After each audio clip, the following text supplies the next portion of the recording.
Olá, sejam bem-vindos a mais um Entendendo a Bíblia.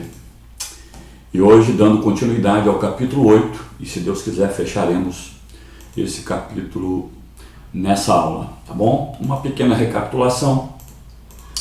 A aula passada, nós trabalhamos a questão da dispersão dos cristãos por ocasião da perseguição logo após o apedrejamento de Estevão. Estão lembrados? Então, Filipe, junto com todos os dispersos por onde passavam, eles pregavam o Evangelho, e Filipe foi para Samaria. A sua pregação, vimos que não consistia apenas de palavras, mas em demonstração de poder. Sinais e prodígios eram feitos, e isso fez com que o povo estivesse mais atento à mensagem que ele tinha por falar. Foi ali que surgiu a história de Simão, o mago, que aparentemente havia se convertido, porém vimos ali, inclusive, com relação à história, que não foi bem assim. E foi de Simão que surgiu o nome simonia, que quer dizer a venda das coisas sagradas, quando ele pede a Pedro para que venda o dom de derramar do Espírito sobre as pessoas. Olha o que ele queria. Então Pedro e João, como já falei agora, eles foram averiguar o que estava acontecendo em Samaria, pois souberam de que um grande avivamento estava acontecendo por intermédio de Filipe, e o que eles fizeram na ocasião oraram com imposição de mãos, e o que fez com que todos os convertidos fruto do avivamento de Filipe recebessem o revestimento do poder do Espírito Santo. Foi assim que nós concluímos a aula 21, com a volta dos apóstolos para Jerusalém, e, claro, por onde eles passavam, pregavam o Evangelho, e essa foi a forma como terminamos a aula passada, dando continuidade hoje com uma segunda missão que Filipe recebera de Deus. Cafezinho.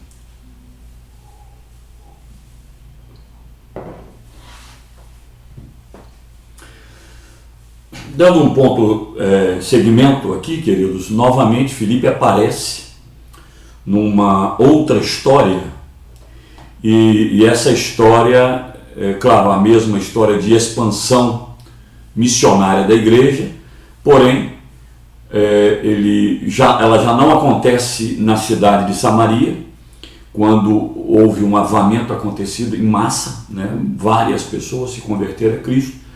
Agora essa nova história é um único convertido, fruto de uma direção direta do Espírito Santo. Note que em Samaria foi porque ele deveria estar indo para casa. Tudo indica que Filipe era de Cesareia. Então ele estava indo para casa quando passou por Samaria, e aí aconteceu esse grande mover. Mas logo depois que aconteceu, o Espírito Santo dirige os passos de Filipe para o deserto por causa de uma vida. Vamos lá, versículo 26, diz assim: o anjo do Senhor disse a Filipe. E aí, quando fala o anjo do Senhor, a palavra anjo significa mensageiro. Então o mensageiro do Senhor disse a Filipe: vá para o sul, para a estrada no deserto que liga Jerusalém a Gaza.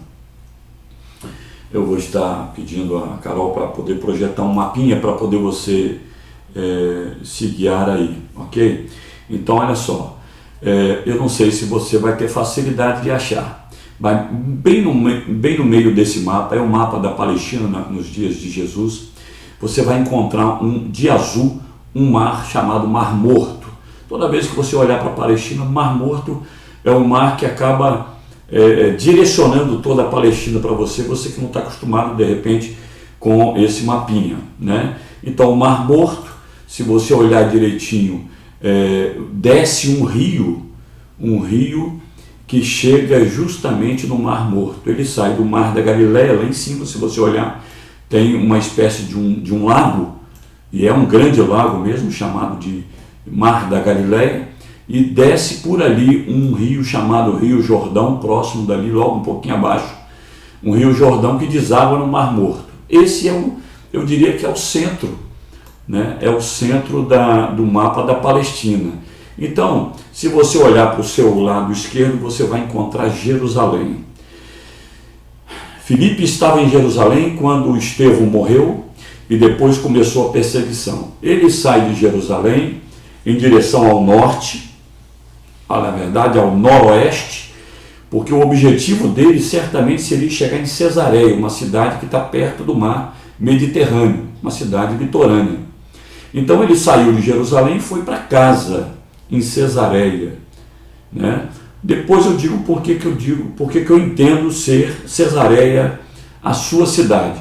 E no meio do caminho ele passa por Samaria, você vai encontrar isso aí, um nome bem grande aí, Samaria. Foi quando aconteceu o grande avivamento da aula passada.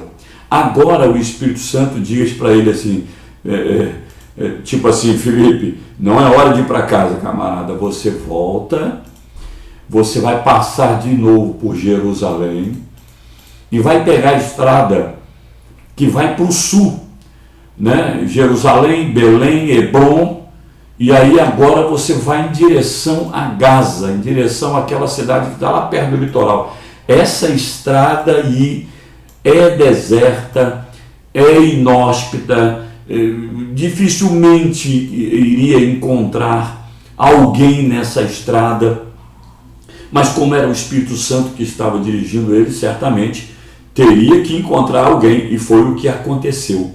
Então olha só, ele estava indo para o noroeste, e aí ele volta, passa por Jerusalém e vem para a cidade, para a estrada que liga Jerusalém a Gaza. Jerusalém a Gaza. Para quê? Para cumprir uma missão.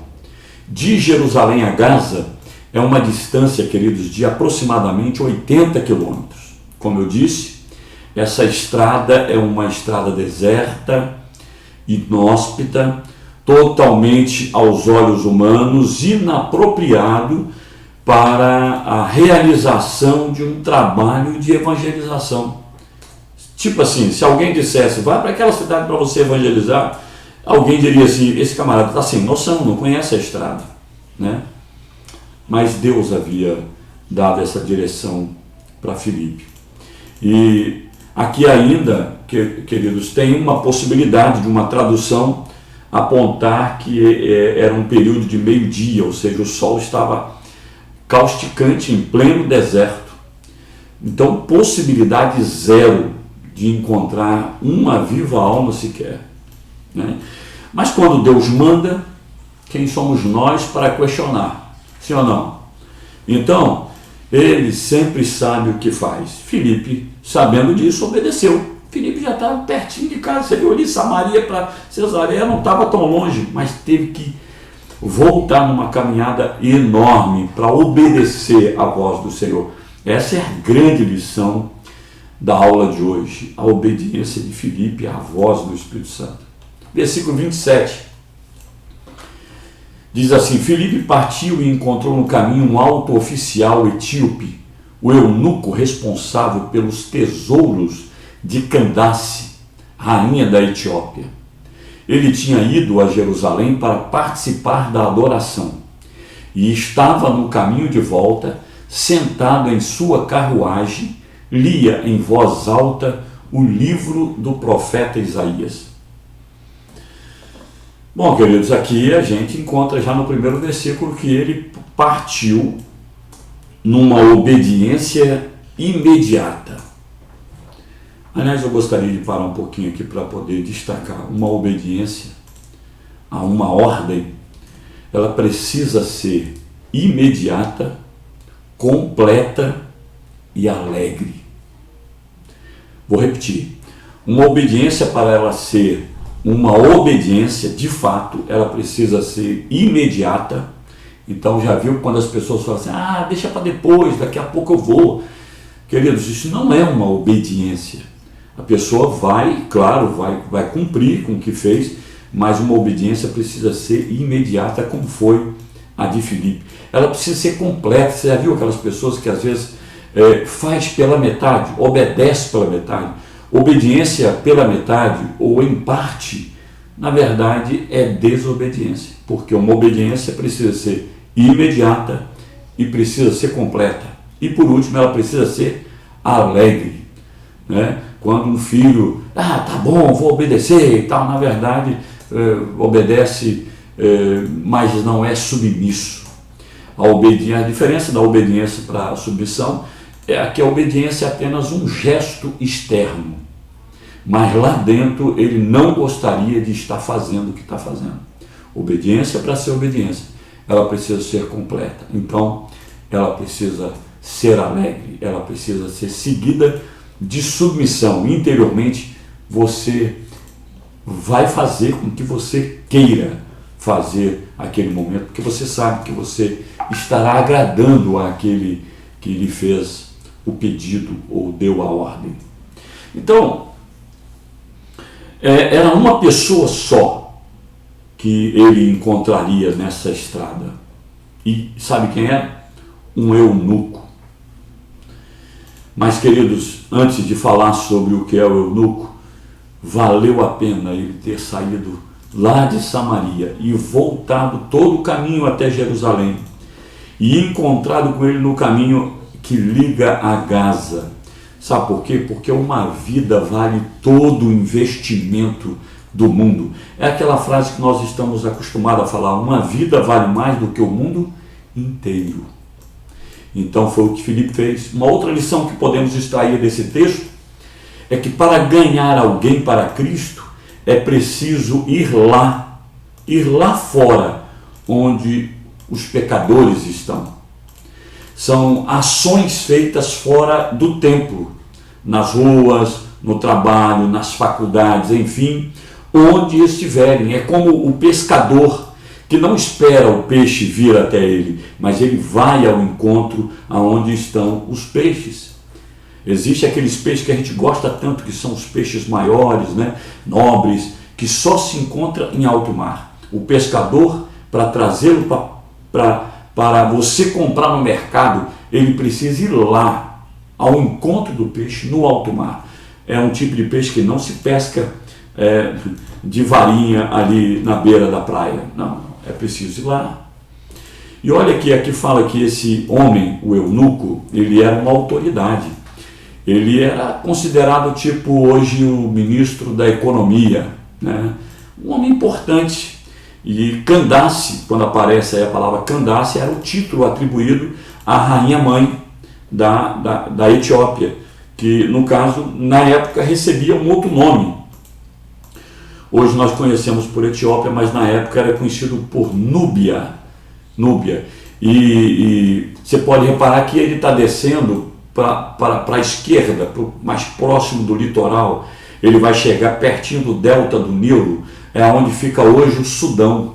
Tem o Sudão e o Sudão do Sul. E ao lado, em sentido contrário aonde Filipe estava indo, é que está a Etiópia, colado no Sudão. O que a gente imagina é que Etiópia era esse antigo Sudão, né?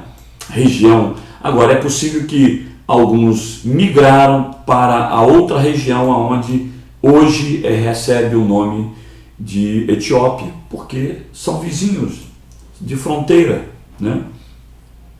Então o termo eunuco é importante a gente entender que normalmente indica alguém que foi castrado, né? Alguém que foi castrado. O eunuco, segundo o Antigo Testamento, ele não podia participar plenamente da adoração no templo. Pela lei judaica, eles eram proibidos de entrarem na congregação. E o templo era o antigo tabernáculo, a antiga congregação. Para vocês terem uma ideia, em Deuteronômio 23:1, diz assim: aquele a quem forem trilhados os testículos ou cortado o membro viril, não entrará na congregação do Senhor, fazendo referência aos eunucos. Então, se ele não era prosélito, se ele não era uma pessoa convertida ao judaísmo, no sentido pleno da palavra, uma coisa é certa: ele era um homem temente a Deus, ele tinha um desejo de conhecer as Escrituras, porque em plena viagem ele tira o tempo para poder ler as Escrituras. E olha que naquela época não era um livrinho de bolso, né? Não, eram pergaminhos que ele levava para poder ler, né? Então ele servia ao Senhor, dentro das suas melhores possibilidades, que a gente não sabe precisar como. Uma coisa é certa, possivelmente ele estava em Jerusalém por ocasião de alguma festa, né, judaica. Ele fez a viagem para lá e agora estava retornando para a sua casa. Então, mas também nós encontramos no Antigo Testamento, precisamente no livro do profeta Isaías, o livro que ele estava lendo, né, que predizia o dia em que tanto estrangeiros quanto os eunucos não seriam mais excluídos da comunhão do povo de Deus. Talvez com a pregação do Evangelho para esse eunuco estivesse abrindo então as portas para o cumprimento dessa profecia, que eu vou ler para você. Está lá em Isaías 56, de 3 a 7. São 4 versículos. Vamos lá. E não fale o filho do estrangeiro que se houver unido ao Senhor, dizendo: certamente o Senhor me separará do seu povo. Nem tampouco diga o eunuco: eis que sou uma árvore seca. Porque assim diz o Senhor a respeito dos eunucos que guardam os meus sábados e escolhem aquilo que eu me agrado e abraçam minha aliança. Estrangeiros e eunucos que querem abraçar a aliança com o Senhor. Continuando. Também lhes darei na minha casa e dentro dos meus muros um lugar e um nome, melhor do que os dos filhos e filhas. Um nome eterno darei a cada um deles, que nunca se apagará. Claro, falando dessa nova mensagem que pregamos agora, o nosso nome escrito no livro da vida, né? Um nome eterno darei a cada um deles, que nunca se apagará. E aos filhos dos estrangeiros que se unirem ao Senhor para o servirem, para amar o nome do Senhor e para serem seus servos, todos os que guardarem o sábado, não o profanando, e os que abraçarem a minha aliança, também os levarei ao meu santo nome, ao meu santo monte, e os alegrarei na minha casa de oração. Os seus holocaustos e os seus sacrifícios serão aceitos no meu altar, porque a minha casa será chamada casa de oração para todos os povos. Essa era uma mensagem profética feita há aproximadamente 700 anos antes de Jesus vir. E sabemos que o cumprimento dela é nesse momento em que vivemos, o momento da igreja de Jesus Cristo, o Israel espiritual, o Israel de Deus, o novo Israel de Deus. O Salmo 68 também nos diz o seguinte: príncipes virão do Egito, a Etiópia cedo estenderá para Deus as suas mãos. E foi logo no início do Evangelho de Jesus está sendo pregado, e um etíope se converte, e muitos historiadores dizem que ele foi a causa de levar o Evangelho para a Etiópia, e um dos países que abraçou com força a fé cristã, né? Versículo 29 diz assim: então o Espírito disse a Filipe: aproxime-se e acompanhe a carruagem.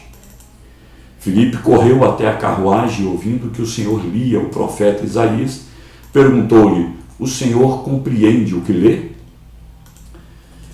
Às vezes, quando a gente vê aqui o termo carruagem, eu queria que você tivesse uma mente bem aberta para isso.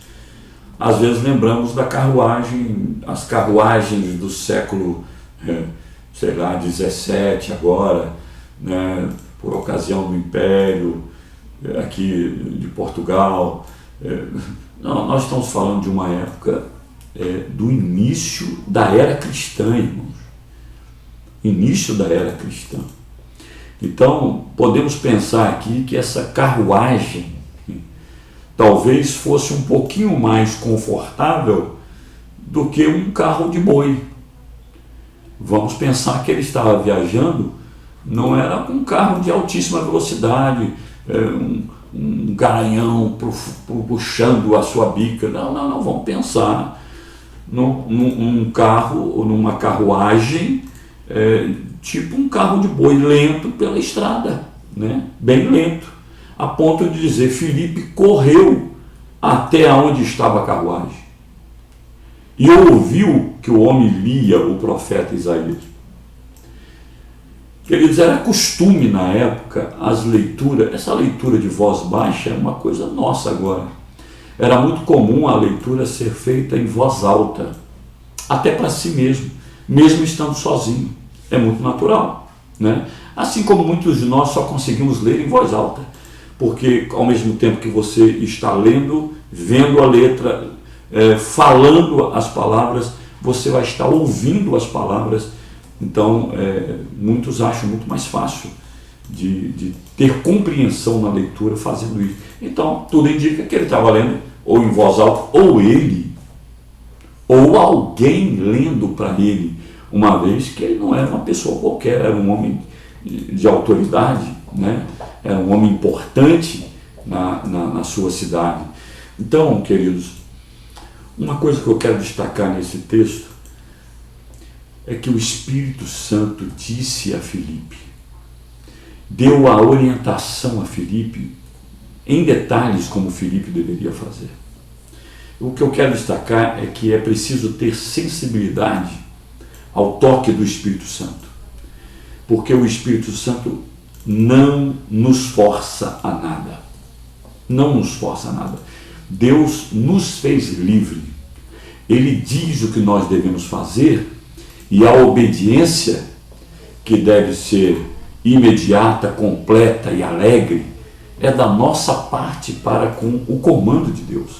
Deus nunca vai nos obrigar, porque foi Ele que nos fez dotado de livre-arbítrio. E como é que Ele mesmo pode contradizê-lo agora impondo sobre nós algo que, vamos supor, a gente nem quer? Ele respeita quando a gente diz não quero. Tanto é que Ele respeita o pecador que rejeita confessar Jesus como seu Senhor. Ele entende que o ser humano é que vai escolher viver separado dele para sempre no inferno, e Ele vai respeitar, porque foi assim que Ele nos fez. E o prazer dele é que o ser humano, de livre e espontânea vontade, decida segui-lo, decida submeter a sua vontade pessoal à vontade soberana do Senhor. É isso que vai alegrar o coração do Senhor. Então nós não podemos permitir, queridos, que o nosso coração endureça e dessa forma percamos a habilidade de ouvi-lo ou de senti-lo. Nunca permita que isso aconteça com você. Lá em Mateus capítulo 13, versículo 15, diz assim: porque o coração desse povo está endurecido, e ouviram de mau grado com seus ouvidos e fecharam os seus olhos, para que não vejam com os olhos e ouçam com os ouvidos e compreendam com o coração e se convertam e eu os cure. Que eles nunca permitam então um coração endurecido. Você perderá a visão do que Deus tem para você. 3 coisas endurecem o coração do ser humano. Primeiro, a inabilidade de enxergar e apreciar a formosura de Deus e os seus mistérios. Segundo lugar, a segunda coisa que endurece o nosso coração são dores e feridas da nossa alma que não são resolvidas. Com o tempo, o coração endurece, porque ao invés de agradecer a Deus pela cura e pelos livramentos, pelo fato de não ter buscado no Senhor, aí a boca abre para murmurar e com isso o coração tende a endurecer, a perder a sensibilidade. E por último, o nosso coração pode ser endurecido quando a gente ouve a verdade, mas não as pratica. Isso mesmo. Você conhece a verdade por meio de um ensino, por meio da leitura da palavra, mas você não pratica por causa de um N argumentos que você mesmo dá para não cumprir. E com isso a tendência é você ir perdendo a sensibilidade e endurecendo o seu coração. Filipe atende de imediato e de todo o coração a ordem dada pelo Espírito Santo. Em circunstâncias normais, uma pessoa comum não abordaria um viajante de posição social superior como era a do etíope. Mas Filipe foi e abordou ele, e abordou com uma pergunta: você está entendendo o que você está lendo? Mas por que Filipe foi ousado? Porque Filipe tinha convicção de que era Deus que o estava orientando. Quando a gente tem uma convicção de Deus, aí não tem para ninguém. A gente acaba, mesmo todos dizendo que não, a gente acaba dizendo sim e obedece à voz do Senhor. Ele começa com uma conversação, ele começa com uma pergunta nessa conversa. Ele aprendeu isso com quem? Com Jesus. Jesus era mestre em fazer boas perguntas. Aliás, alguém um dia me perguntou assim: o que você acha melhor? Boas perguntas ou boas respostas? E eu pensei bem e disse: boas perguntas. Porque boas respostas só poderão surgir se vierem de boas perguntas. Então Jesus nos ensinou. E várias vezes nós encontramos Jesus fazendo perguntas. Versículo 31 diz assim: o homem respondeu: como posso entender sem que alguém me explique? Olha que coisa interessante. Ele responde também fazendo uma mesma pergunta, e ao mesmo tempo, nessa pergunta, ele faz uma confissão. Ele está dizendo assim: eu confesso a você que eu não estou conseguindo entender o que eu estou lendo nesse livro sozinho. Eu preciso que alguém interprete para mim. E convidou Filipe a subir na carruagem e sentar-se ao seu lado. Era tudo que Filipe queria. Tudo. Esse homem se mostrou ensinável. Gente, como é legal a gente ter um discípulo ou ter uma pessoa que está fazendo muitas perguntas porque querem aprender, tem fome do aprendizagem. Esse homem ele tinha um coração ensinável, cheio de boas perguntas. Vamos ver mais adiante nos versículos 34 e 36. Versículo 32. Era esta a passagem das Escrituras que ele estava lendo. Ele foi levado como ovelha para o matadouro, como cordeiro mudo diante dos tosqueadores. Não abriu a boca. Foi humilhado e a justiça lhe foi negada. Quem pode falar de seus descendentes? Pois sua vida foi tirada da terra. Eu vou projetar e ler com você. Vai parecer que vai estar lendo o mesmo texto, mas era mesmo o mesmo texto. Lá de Isaías 53, 7 e 8. Olha o que diz lá em Isaías, que era o texto que ele estava lendo. Ele foi oprimido e afligido, mas não abriu a sua boca. Como o cordeiro foi levado ao matadouro e como ovelha muda perante os seus tosqueadores, assim ele não abriu a sua boca. Da opressão e do juízo foi tirado, e quem contará o tempo da sua vida? Porquanto foi cortado da terra dos viventes, pela transgressão do meu povo ele foi atingido. Certo que Isaías, no capítulo 53, se refere a Jesus. É nesse texto que descreve Jesus na cruz, mostrando o seu sofrimento ali na cruz. Se você ler o capítulo 53 de Isaías, você vai encontrar muito claramente quando Filipe ouviu essa fala. Essa foi a grande oportunidade, uma oportunidade áurea, uma oportunidade de ouro para Filipe anunciar Jesus. E no versículo 34, o eunuco pergunta a Filipe, não falei que ele fez boas perguntas, diga-me, o profeta estava falando de si mesmo ou de outra pessoa? Como ele facilitou para o Filipe? Está falando dele mesmo, o profeta? Está falando de Isaías ou está falando de uma outra pessoa, no caso de Jesus? Então Filipe, começando com essa mesma passagem das Escrituras, anunciou-lhe as boas novas a respeito de Jesus. Não poderia ter texto melhor no Antigo Testamento para descrever o que aconteceu com Jesus naquela cruz. E aqui diz que ele começou por essa passagem e certamente descreveu tudo o que aconteceu com Jesus, inclusive, claro, porque eles nunca deixaram de falar a respeito não só da morte, como da ressurreição de Jesus.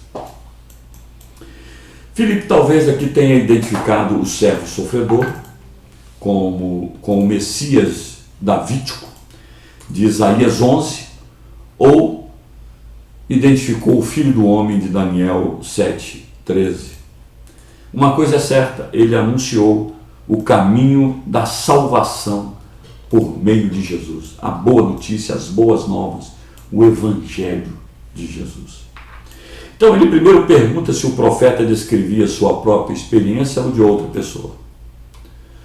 Uma outra lição aprendida nesse texto é que é preciso explicar as Escrituras e levar e conduzir essa pessoa a Cristo. E foi o que aconteceu com esse homem da Etiópia.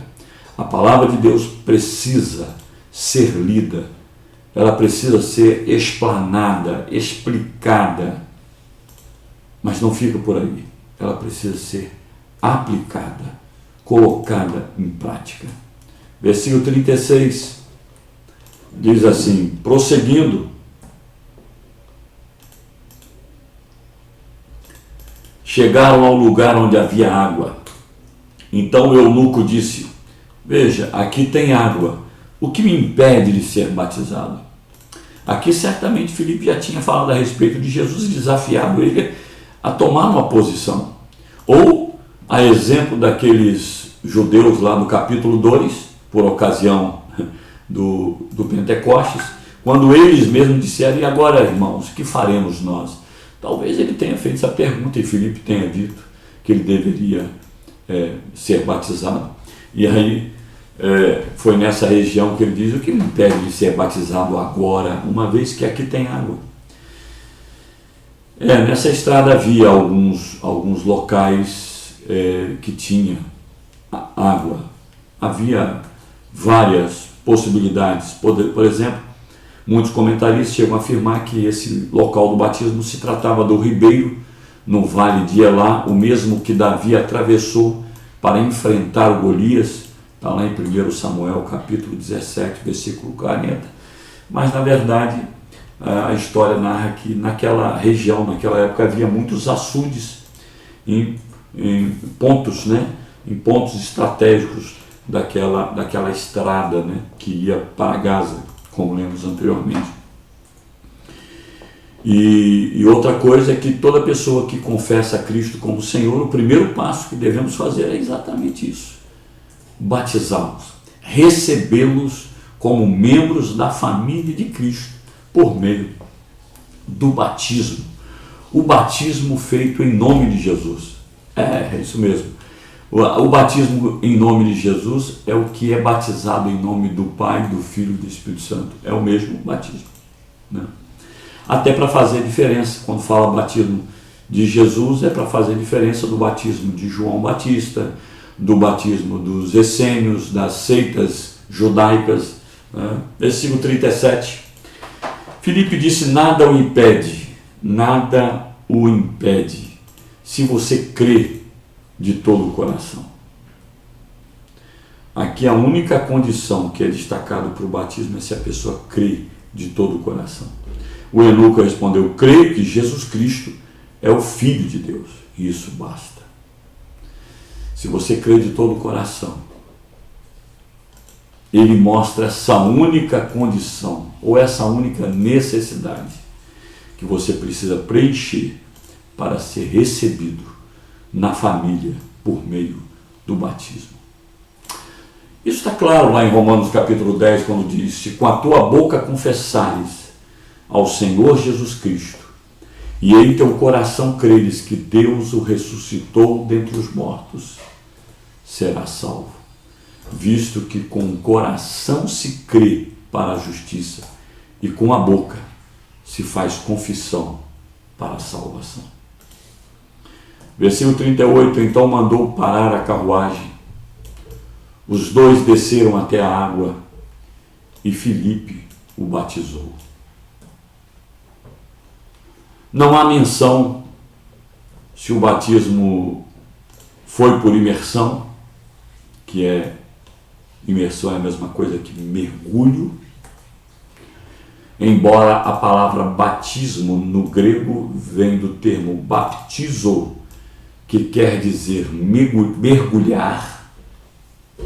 Então, a palavra usada na época, batismo, já estava implícito o mergulho. Mas é verdade que alguma parte da história narram que o batismo era feito jogando água na cabeça das pessoas, mas possivelmente não foi o caso aqui. Até porque ele deveria ter água na carruagem, poderia ter batizado em qualquer momento, não necessariamente ambos poderiam ou precisariam descer e entrar ambos no rio para então ser jogado água na cabeça. Né? Um negócio meio estranho, porque imagine se você entra num rio, você molha a sua roupa até a cintura só para poder terminar de molhar, jogando água na cabeça e não mergulhando. Mas isso não é o problema nosso aqui. O importante é que Filipe batizou. E olha o que diz o texto. Quando saíram da água, então os dois estavam dentro da água, o Espírito do Senhor tomou a Filipe e o levou. O eunuco não tornou a vê-lo, mas seguiu viagem cheio de alegria. Queridos, no livro de Atos, a alegria está associada à salvação. A alegria está associada ao fato da pessoa estar cheia do Espírito Santo. E nós encontramos essa mesma experiência por ocasião da conversão e logo após o batismo do centurião lá de Filipe, juntamente com toda a sua família. Olha o que diz lá em Atos 16, 34. E levando-os à sua casa, lhes pôs a mesa. E na sua crença em Deus, alegrou-se com toda a sua casa. Então, queridos, a conversão do carcereiro, eu falei centurião, desculpe, mas do carcereiro lá de Filipos, também é marcado por uma consequência de alegria. Note que, independe da circunstância, né, o carcereiro quase tirou a sua própria vida, mas ele se converte e agora já está cheio de alegria. Certamente houve um enchimento do poder do Espírito Santo na sua vida, e ninguém, uma vez cheio do Espírito Santo, é incapaz de ficar com o coração triste. A alegria inunda de tal forma, o júbilo é evidente na vida da pessoa. Precisamos estar sempre abertos a novas experiências propostas pelo Espírito Santo. Foi o que aconteceu com Filipe, quando já estava perto da sua cidade. E o versículo 40, que é o último versículo, e aonde encerraremos, e logo após peço a Carol para botar o mapa novamente, diz assim: então Filipe apareceu mais ao norte, na cidade de Azoto. Anunciou as boas novas ali, em todas as cidades ao longo do caminho, até chegar a Cesareia. Então, se você olhar o mapa agora, você vai ver que ele estava no caminho de Jerusalém em direção a Gaza. Olha só, ele estava descendo, ele estava indo para o sul. De repente, o Espírito Santo o toma e o etíope não o vê mais, e logo ele aparece aonde? Em Azoto. Se você for ver, o Azoto nesse mapa, ele está 2 cidades acima de Gaza. Ou seja, ele que estava indo na direção de Gaza, agora ele se encontra em Azoto. E não para por aí, agora ele pega o litoral e vai para casa, vai no sentido de Cesareia, é o que diz o texto, né? Até chegar a Cesareia. E até chegar a Cesareia ele visitou várias cidades, aí aparece apenas uma, não, mas é bom notar que aqui aparece as grandes cidades, que eram grandes vilas, mas existiam muitos lugarejos, principalmente próximo do mar, muitas aldeias de pescadores, e ele saiu anunciando até chegar a Cesareia. Queridos, onde Filipe se encontrava, assim como os outros dispersos, está lá no capítulo 4, e os próprios apóstolos no versículo 25, ele evangelizava. Por onde passava, eles evangelizavam. E aí eu deixo uma pergunta para você, meu querido, que está me ouvindo. E você? Por onde você tem andado, você tem evangelizado? Por onde você andado, você tem falado a respeito de Jesus? Filipe é um exemplo para nós sobre isso. No Antigo Testamento, quando aparece a palavra azoto, é a mesma palavra Asdod, lá em 1 Samuel capítulo 5, versículo 1. Uma das cidades da Filistia, essa região era uma região da Filistia, onde moravam os filisteus, né? Ficava a uns 31 quilômetros de Gaza e 96 quilômetros de Cesareia. Olha o quanto ele caminhou. Ele estava na estrada que ia para Gaza. E aí foi para Azoto e até chegar em Cesareia, mais de 96 quilômetros ele teve que andar. Cesareia é uma cidade que foi edificada por Herodes, tendo ali um porto excelente, um dos portos mais visitados na época.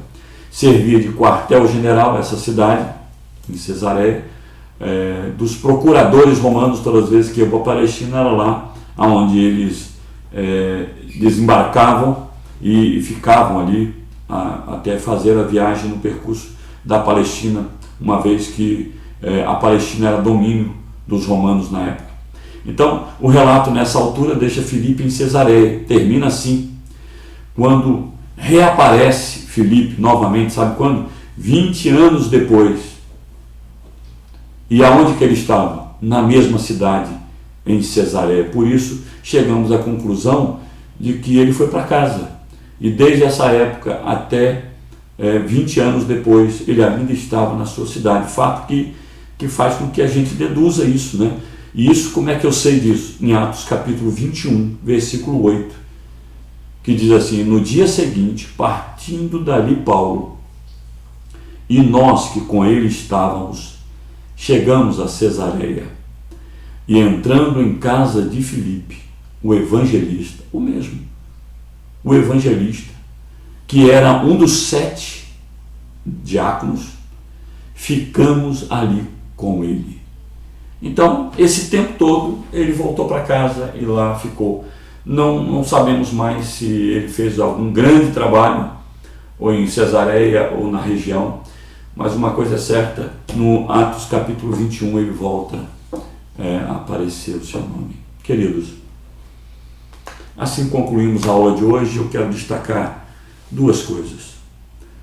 A obediência de Filipe, que foi imediata, que foi completa, que foi alegre. Isso certamente agradou o Senhor. E ali, talvez tenha feito uma obra muito maior do que fizera em Samaria. É isso mesmo.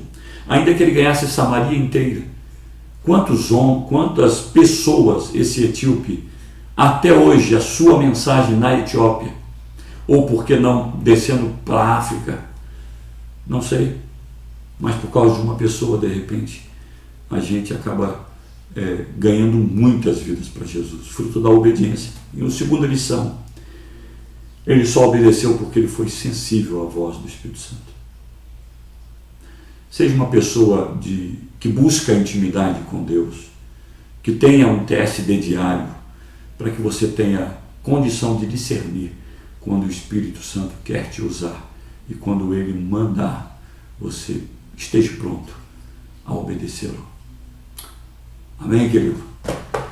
Boa noite para você, para a sua família, que Deus possa te dar uma noite de sono reparador.